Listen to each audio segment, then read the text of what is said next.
I'm FlorenceBallardA3060 and you're into something good. It's time for another review, guys. We're looking at something different today. A spin dryer. Let's see how this performs and how one works.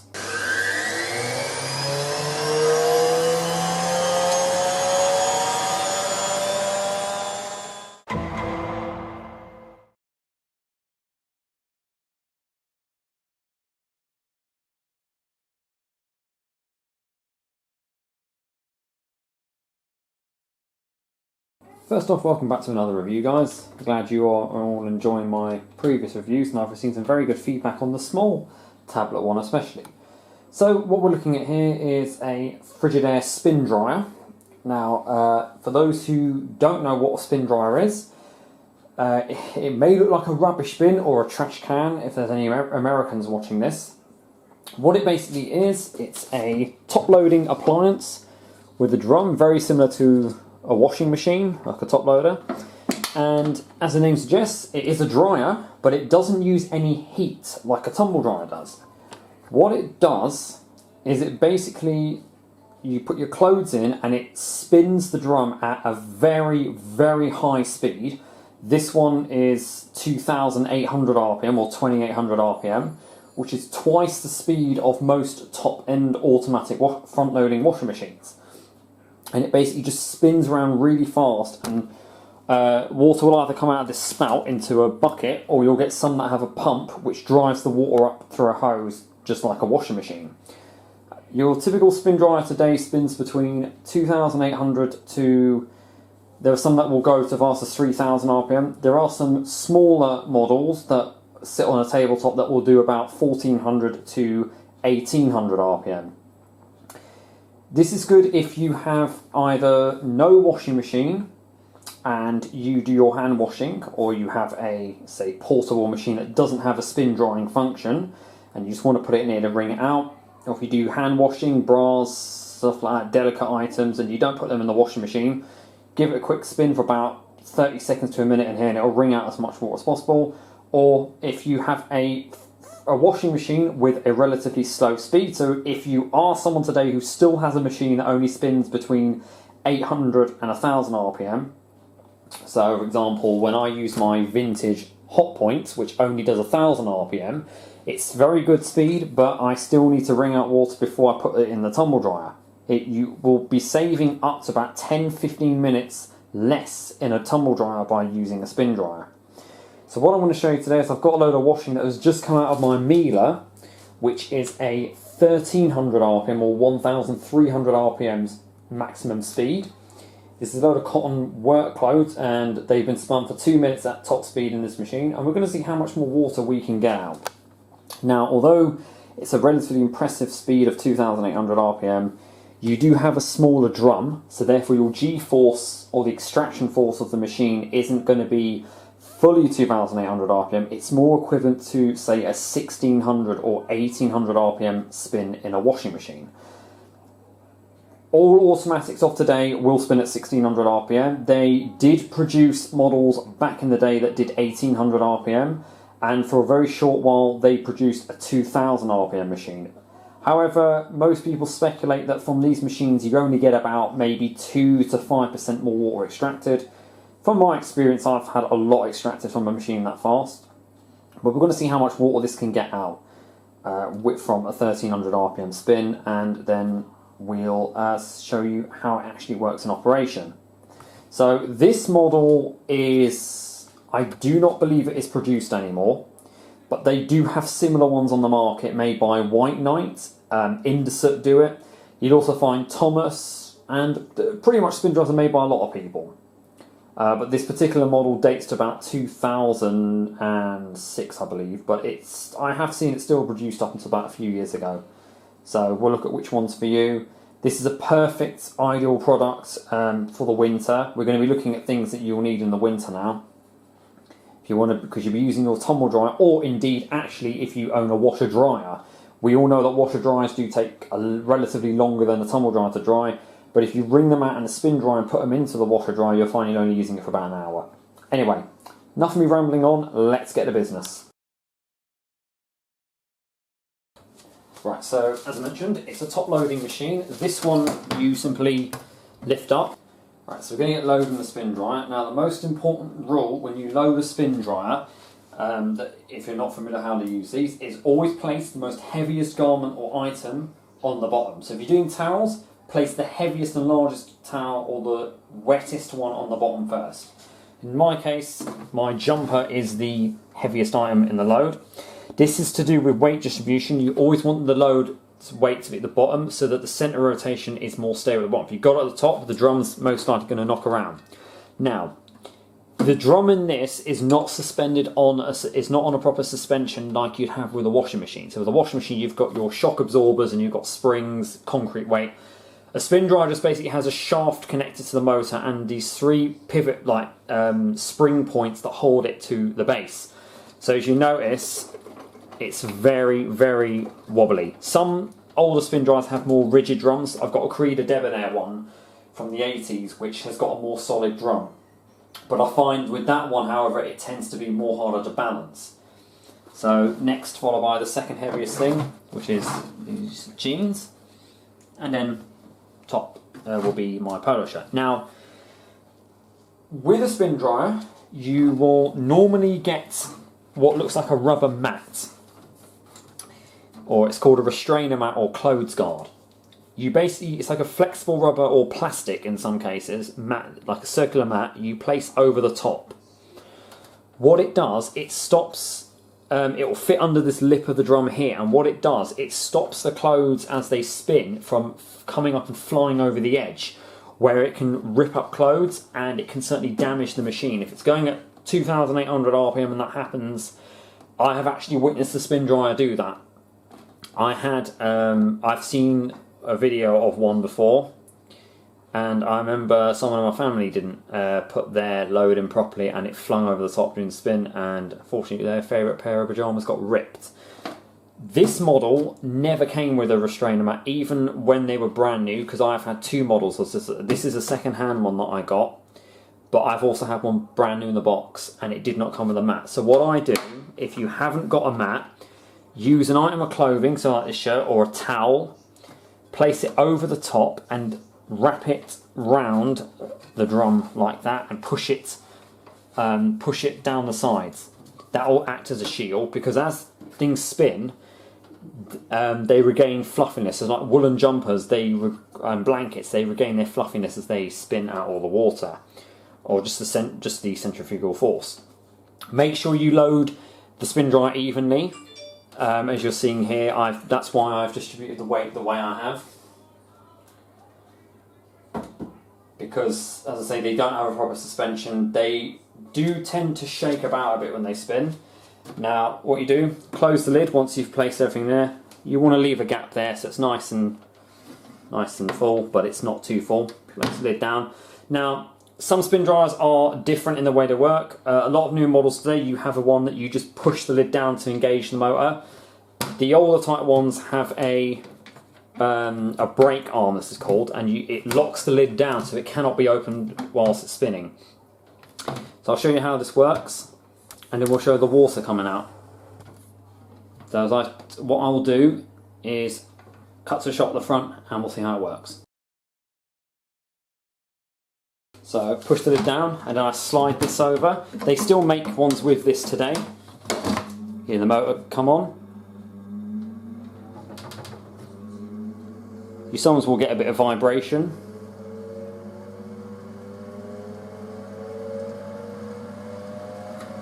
Now this has got a direct drive induction motor. It's very quiet. And when you hear that sound, that's the water being flung out. The water gets flung into the outer casing, where it's driven down through the bottom, and any minute now you'll see some water coming out the bottom. There you go, you might be able to see some water coming out there. It'll take a bit. And that's now rotating at 2,000 RPM, 2,800 RPM. There you go. You won't get too much out of this load because this has been spun at high speed, but it shows that there's water still remaining in there.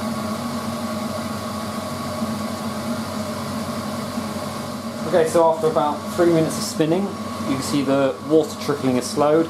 This is mainly now just water that's remaining in the outer case. It's not exactly coming from the load. You can see we've already gained that much. So now I'm going to show you how to stop the spin dryer. You can either switch off at the mains and just allow it to coast down, or use the brake arm. So what you do, you drag it over here. Now you will want to hold the dryer as you do this, because the force of it stopping will pull it about. This is a safety feature that you cannot open the lid, see, while it's on, because of this. So hold the dryer and it stops just like that. It's a safety feature that if the lid was open, it cannot be used without the lid being closed. Now, I can tell you that this is a lot drier than when it came out of the machine. Jeans, even that is. The only disadvantage I find with spin dryers a bit is they do tend to crease your clothes a little bit, but when you put them in a tumble dryer, you iron them out, they tend to work a lot better. I have a bit more to do, and I'm going to do something a little different for this next part. Okay guys, now what I'm going to show you now is how a spin dryer actually works. Now, before I go on to doing this, I want to say, do not attempt to do this yourself if you are not experienced with this. So if you're a regular domestic person who has one of these, please do not do this. If you do not know what you're doing, it is highly dangerous. I'm going to show you this machine working with the lid open. If you are an appliance collector and you do this, that's fair enough. You know, you will understand how this works and you'd be a bit more experienced. But if not, please guys, when I say in my reviews not to try something at home, I really mean it, because there have been stories of people who have lost their arms from spin dryers and washing machines running with the door open. I have noticed, you know, there are things on YouTube of people running with door open. You know, if you do it, that's your own responsibility. I am even putting a disclaimer here that I do not hold any responsibility for anyone copying this. This one, this brake arm, I've managed to take off, and I did it so that I could always, whenever I use this, I always use it with the lid open. I do it so I can inspect the load and check whatnot, but I do it because I want to see what's going on inside, and I know what I'm doing with this because I've, you know, had years of experience with this. This is how a spin dryer will look with a load in it, and I've got my flashlight here on my phone so we can see. So as I turn the lever, see the drum starts to spin. Now see, it shakes about a bit because that's a bit unbalanced. And we get a bit of vibration. This spin dryer has 3 rubber suction feet to hold it to the floor.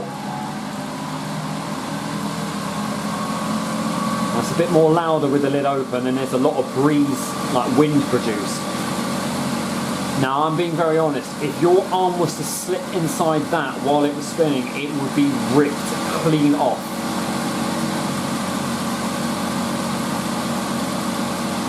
What would normally happen is this part of the lid here will be locked inside there with a lock that goes through it to prevent it being opened, and this holds the lid down. This controls the spin brakes. If I nudge it this way, you can see that it slows the motor down. But this dryer is very stable and it is very compact as well. It is the least noisiest one I've got, and it handles uneven loads very well, so I'm not having to constantly stop and redistribute. So I always switch off at the mains and then pull this up, and that's how quickly it stops. That's one thing I have to say I like about this. And finally, when you're done using your spin dryer, if you have a gravity drain model like this one, which is, it means it drains the water by gravity up the spout and not an auto pump version, keep the bowl underneath and just gently tip the spin dryer forward. This will remove any water that is still remaining in the container. You might have to hold it for about a few seconds, and then you can let it put down. What I do, stop the water dripping out while I'm not using, I grab a piece of tissue or rag and I just jam it in the spout there. Now, if you look at this, it might not seem much to you, but I'm going to measure that and see how much water we got out of that load after a 1300 RPM spin. Okay, so that is about 5 ounces, 5 fluid ounces, or just a little over 100. That's probably about nearly 150 millilitres of water still remaining. I have done towel washes where I've poured out litres of water after a load. So, let's rate what is good and the pros and cons of this spin dryer. It's a perfect, so the pros, it's a perfect little idea and it's compact. This is one of the compact models. It has two handles either side if you need to move it, and it's very lightweight. This one, as explained, has three. There's two at the front and one at the back, rubber suction cups. So it holds it to the floor. Older spin dryers from like the 90s and the 80s had wheels on them to be rolled around, but it meant that they were a little bit more unstable, as my Frigidaire Debonair one is. I also have ones from the 70s, Hoover ones, if anyone probably remembers those. Those were invented before these came around, the locks. Back in the day, if you ever remember, for those who remember the spin dryers, or have seen my videos on my Hoover spinnerants that I've got, before 1974, it was not mandatory to have door interlocks on appliances. So even your washing machines, you could open them while they were running. With the old spin dryers, or the Hoovermatic twin tubs, you simply lifted the lid of the spin dryer to slow it down.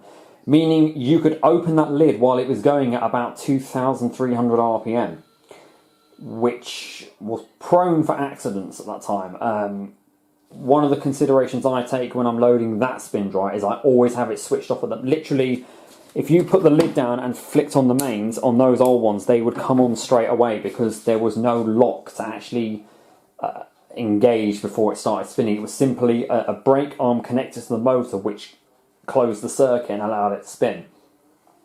The old Hoover spin dryers were actually the noisiest spin dryers I have. When I get my one out from the shed, I will do a review on it. It basically sounds like a vacuum cleaner when it comes on, and it does vibrate quite a bit. But going back to this one, it's perfect. It's a nice little thing. You can stow it away in your cupboard, or you have it anywhere in your utility rooms. If you've got like a kitchen cupboard, it can fit. It's smaller than most spin dryers. Will come up to about this height. And it does the job. This one doesn't need hooking up to a sink because it's a gravity drain model. If you have an auto pump version, you'll find you have to hook it over the sink or into a basin. And they don't tend, the auto pump ones are great, but they don't tend to pump all the water out because they've only got a small pump and it has to rely on that. Some are driven by the drum. They've got a belt going around the motor and the shaft of the pump, and they have to pump out over the sink. It doesn't always tend to work, but this one always works. For me, it's quiet, so I can use this thing late at night. I have to say that even when I've done towels in it and it's not evenly loaded, it doesn't tend to bang around like some others do or allow rattling sound. It just gets on with it. It's got a very quick spin brake, so it stops within a matter of seconds, meaning that if I had a kid that tried in the house that tried to tamper around with it, I know that it's going to stop quickly. Or in the case if anything ever gets caught around the drum, I just quickly pull that arm and it will stop it in a matter of seconds, avoiding damage. Now the disadvantages, there's not many I can point out, and there's but a few things. This particular model is smaller, so it means I have to divide loads, whereas a bigger spin dryer you could do all that in one go. It depends how many things you're going to be spin drying. If you're using it for your daily laundry, then you probably will want to be looking at a bigger capacity model. But if you just got it, like say, for spin drying sportswear or swimwear, and there's a bit of hand washing for your lingerie, and your small items, or as I call them, unmentionables, this is perfect for you. It's lightweight, so you can keep it anywhere. It doesn't matter what kind of floor you have it on. Just make sure it's on a flat surface where it can stay safe. It uses a normal mains plug, so it doesn't require anything else, and it will use very, very minimal electricity power. I will actually turn this round so we can see the rating sticker. So here we go. You've got all your power ratings there. It's a model FSD28. It's only powered 350 watts. 2,800 RPM and a 13 amp fuse. This one's made in Germany because it's a standard make that design all these and then they just put all their own badges on it. But that is literally the only much power it takes is 350 watts. And if you're running that for about maximum you'll ever run these for is about 4 minutes, mainly with towels. And so basically it will use hardly any electricity. This load I would normally dry straight out of the machine for about 45 to 50 minutes in my tumble dryer. I only now dry it for about 35 minutes. Again, that will also depend on what kind of dryer. I've got a compact dryer with a lower energy rating, so I do have to use it for longer. If you've got a more powerful dryer or a bigger dryer, you'll probably only be putting off about 20 minutes. But it does save time. I find, especially with towels, it takes much less time in the dryer to dry. More advantages, I think the design of it could be a bit improved. I mean, that being able to come off after that is a bit dangerous, because if a little child was tampering with this and it was left plugged in, you know, they could just go, oh, and just do that, literally. And then that would be trouble. But it's very stable. I mean, maybe the curvature of the lid, I don't know, it just looks a bit, it does look a bit, you know, flimsy here and there. There are some ones that have got stronger springs to them, but I can't really complain about anything else that it's got. It's easy to move around, so it doesn't need wheels, and it does the job. Because most spin dryers you'll find at this kind of size tend to only do about 1400 RPM. So I will give a list of prices now. So having a look at the market for spin dryers, Indesit are the ones that are still continuing to produce spin dryers. So you have the Indesit NIS DG428, which is a gravity drain spin dryer. From Appliances Direct is £154.97. It's based on the old push button design, which I was talking about. That design dates back to the 80s. Bigger capacity, 4 kilograms, so that's about twice the capacity of this one. You have one Concept, which do a 1.5 kilogram one. It's a very small one with a timer.